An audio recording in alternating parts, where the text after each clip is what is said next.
The Middlebury Institute of International Studies at Monterey presents the Monterey Trialogue podcast, a series which investigates the relationship among the United States, Russia, and China by engaging with experts from all three countries.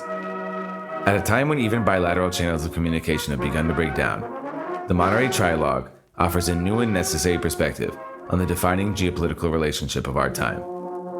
Taiwan is still saying it's going to lead to military confrontation. I will say at this stage, as I see it, sooner rather than later. How long? A year or two? I wouldn't want to make a clear prediction here.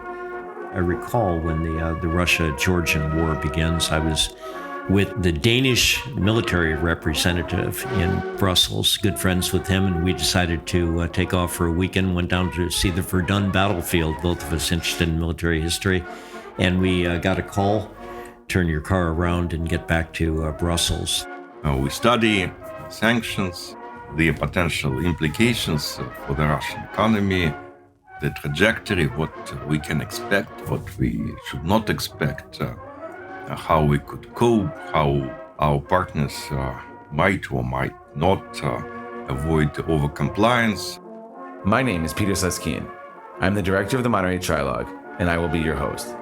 Join us on September 4th and each Wednesday thereafter to listen to the Monterey Trialogue podcast. And make sure to subscribe now so you don't miss any episodes.